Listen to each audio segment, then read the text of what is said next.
What's up guys, my name is Jack, you're watching JBTCG, and as Rob Burns would say, today we're going over the hot singles. Now obviously today we're going over Stellar Crown, and we're going to go over the sealed product as well as the singles in this set. And while some of the cards in the 7 days post-release of this set have stayed pretty strong, a lot of them have dropped drastically. So I'm going to highlight anything that I think is important, anything that's notable, and what I think the future is going to look like for this set in terms of investability and just value in general. And all the prices we're going to look at today are on TCG Player, which I will link in the description. The most expensive thing you can buy for this set is a booster box case, just like all other sets. And right now the market price is at $571, which in my opinion is a steal, considering that one booster box is going to cost you $109. Getting 6 for $571 is a pretty damn good deal. After taxes and everything like that, it's going to be around $100 per box. But I think that's a pretty good deal, and if you're into investing in these products, buying a booster box case at or around $600 is what you're kind of looking for. Next we have the ETB case, which is around $378.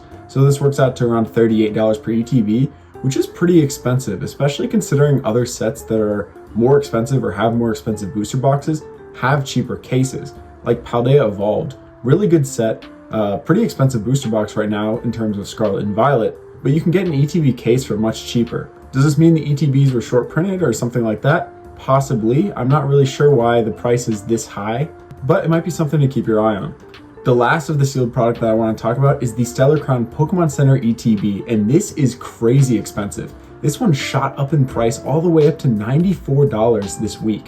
Obviously, Pokemon Center ETBs are super limited, but normally they don't shoot up in price this fast. This type of price movement is something that we last saw with the 151 set over a year ago now. And if I were to put my money on any product being short printed, it would be this one. And what we know is that these don't get reprinted after release, like regular booster boxes and ETBs. These ones are done. They have that one pre-release wave, and then that one wave right at release, and then that is it. So I think these ETBs in the long run might be pretty expensive. All right, moving on to the singles. That's what you came here for. The Terapagos EX has held its value pretty well. Right now, it's sitting right around $112. I think this will drop below $100 in the next, I don't know, month, 2 months. But this card has 3 things going for it. It's super unique, it's really aesthetically pleasing, and it's really playable.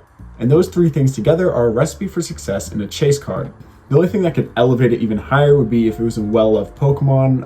Terapagos isn't the most well-loved, like something like Greninja from Twilight Masquerade. That would be an example of a card that has everything. But this card has dropped around 25% of its value in the last week. It was right around $150 in pre-release pricing.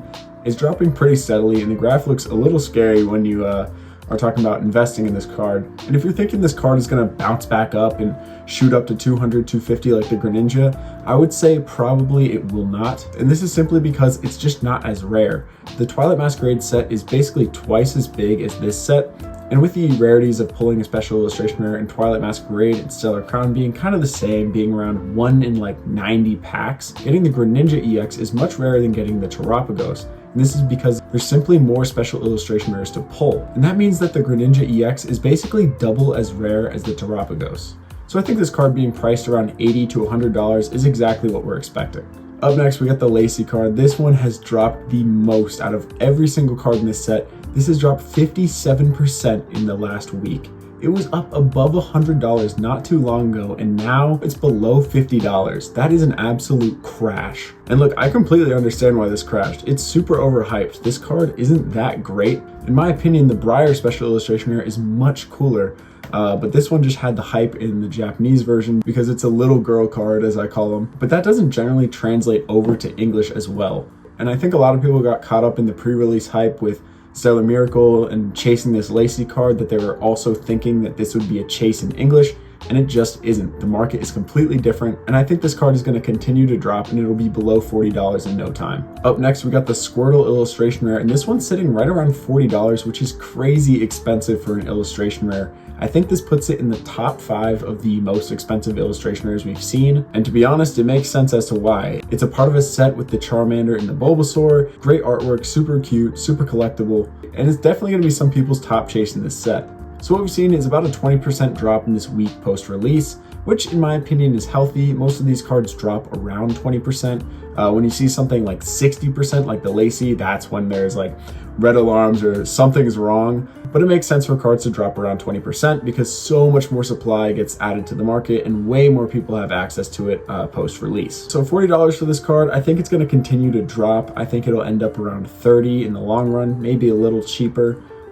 Maybe it'll probably be right around the Bulbasaur, which right now we have at $30 for a near mint holofoil. And honestly, I like this card more than the Squirtle. I like that it's like napping in the sunlight with the Pidgeys. But this one dropped 40%, and I can't really figure out why.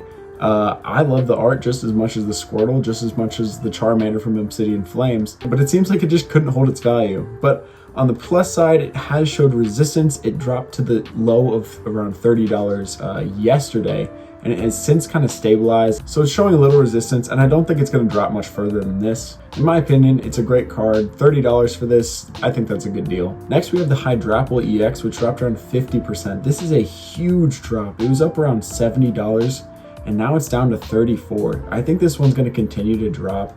I really like the art style. It's super unique, and in my opinion, this is a great card, but I can understand it's not a well-loved Pokemon in terms of the whole TCG in general, and it isn't something that's super playable like the Terapagos, so it doesn't have demand from that section of the community. The Galvantula EX is a similar story, a 43% drop in the week post-release, and surprisingly, the Dachshund has dropped the least out of all the special illustration rares. This one dropped around 13% and sitting right around $26 right now. I think that's a good price for this card. It's a great aesthetically pleasing card, and it fits right into like fall and autumn super well. So it's a great card, and honestly at $25 is kind of a steal. And the last of the special illustration rares, the Briar, which I think is the superior trainer SIR out of the set. Way cooler, like the lighting, especially with the like gem that they're holding. This has dropped 38%, so pretty huge drop from around $45 all the way down to $28. Now, one regular EX I want to highlight is the Terapagos, which is just a regular double rare, which has a pull rate of around like 1 in 3 or 1 in 4.